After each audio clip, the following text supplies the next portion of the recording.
시청자 여러분 안녕하십니까? VOA 모닝뉴스입니다.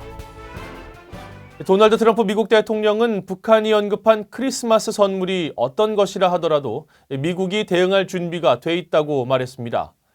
미국의 군사력이 완벽하다는 점을 강조했지만 북한이 언급한 선물이 미사일 발사가 아니라 좋은 선물일 수도 있다고 언급했습니다. 첫 소식 김영교 기자가 보도합니다. 도널드 트럼프 미국 대통령은 24일 북한의 크리스마스 선물 위협에 미국은 대응 준비가 돼 있다고 강조했습니다.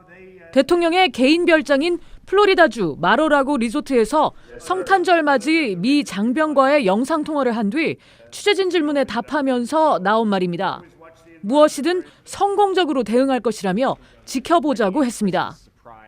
Oh, that's okay. We'll find out what the surprise is and we'll deal with it very successfully. Let's see what happens.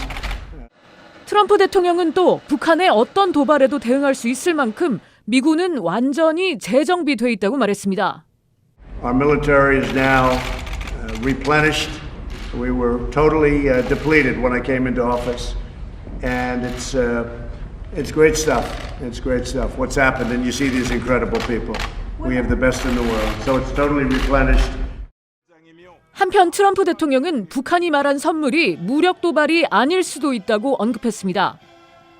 Maybe it's a nice present. Maybe it's a present where he sends me a beautiful vase, as opposed to a missile test.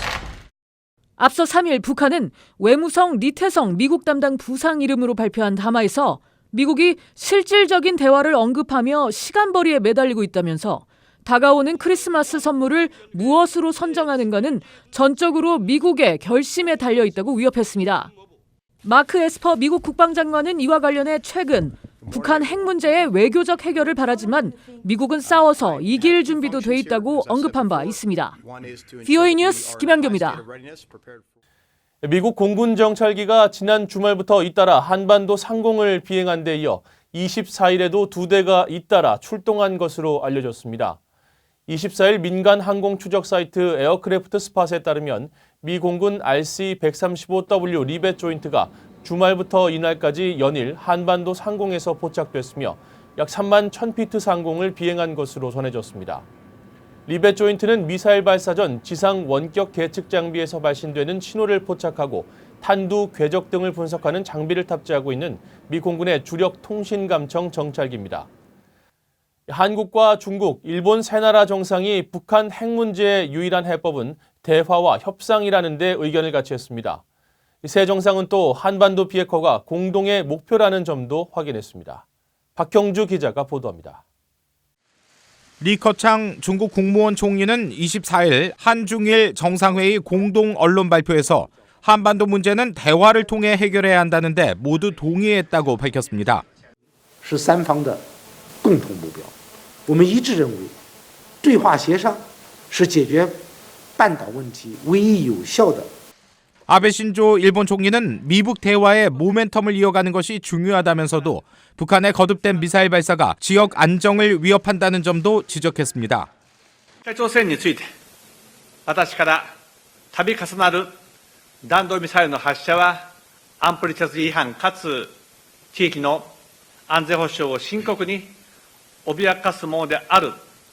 문재인 한국 대통령은 한중일 3국이 한반도의 평화가 3국의 공동이익에 부합한다는 데 인식을 같이 했다며 미북 대화 재개를 위해 노력하기로 했다고 말했습니다.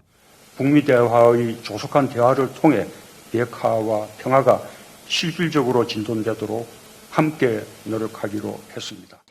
전문가들은 한중일 3국이 공개적으로 지역의 안정을 강조한 만큼 북한에 대한 큰 압력이 될 수 있다고 분석했습니다.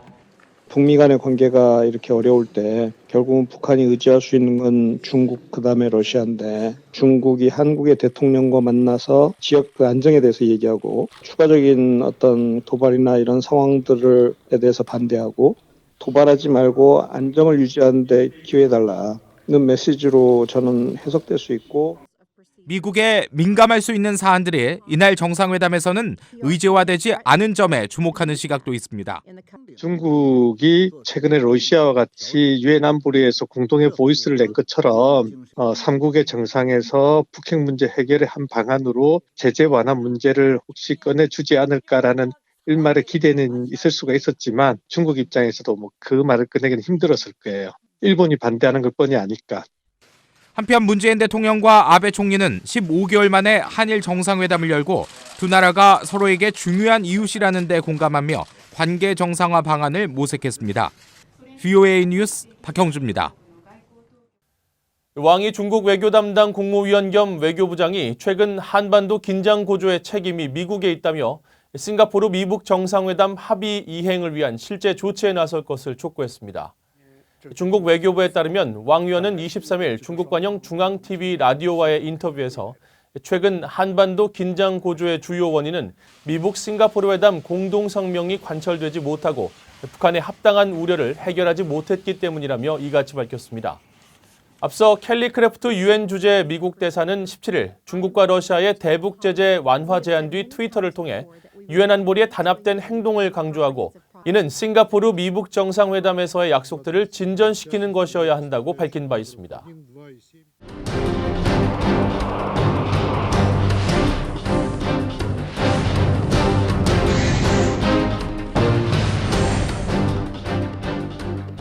북한은 미국과 협상이 진전을 이루지 못하면서 중국, 러시아와 정상회담을 진행하며 활발한 외교를 이어갔습니다.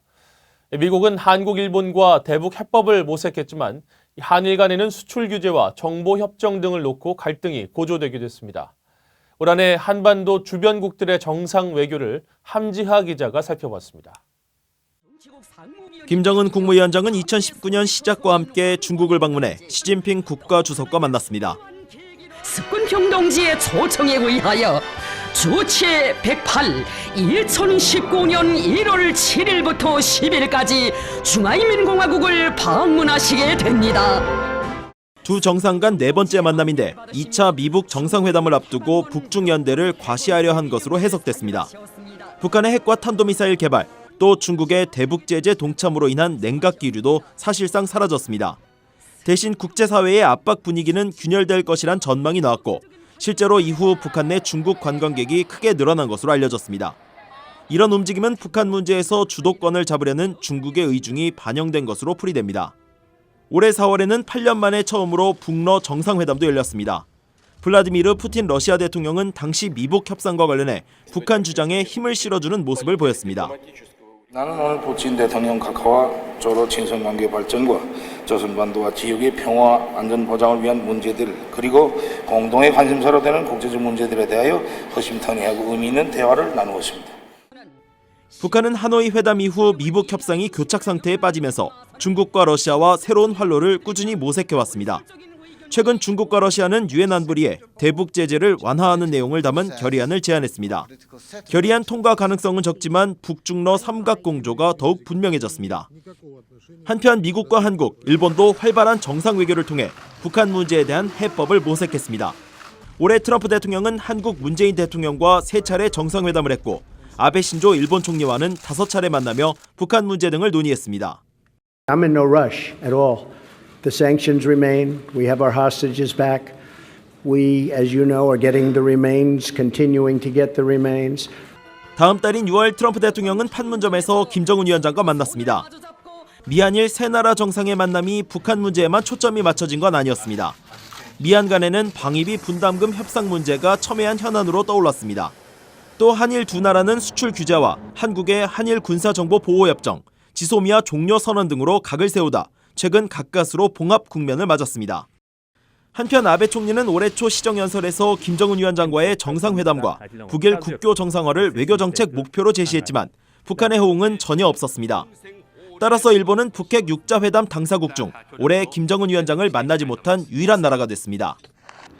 한국과 일본, 중국과 러시아 모두 대화를 통한 비핵화 원칙을 유지하고 있습니다. 미북 협상이 장기 교착 상태에 빠지면서 관련국들의 서로 다른 셈법이 앞으로 더욱 부각될 것으로 보입니다. VOA 뉴스 함지아입니다. 북한과 국경을 마주한 중국 지린성 당석이 바인 차오르가 이끄는 대표단이 23일 북한 함경북도를 방문한 것으로 알려졌습니다. 북한 관영 조선중앙통신은 대표단이 같은 날 리용 북한 함경북도위원회 위원장과 청진시에서 만났다고 보도했습니다. 하지만 구체적인 내용은 언급하지 않았습니다. 앞서 지난 7월 지린성 투먼에서는 북한의 관광 명소인 함경북도 칠보산으로 가는 철도 관광이 재개됐습니다. 지린성 대표단의 이번 방북은 또 다른 북중 접경 지역인 랴오닝성 대표단이 지난 11월 방북한 데 뒤이은 것이어서 주목됩니다. 이상으로 VOA 모닝뉴스를 마칩니다. 시청해주신 여러분 고맙습니다.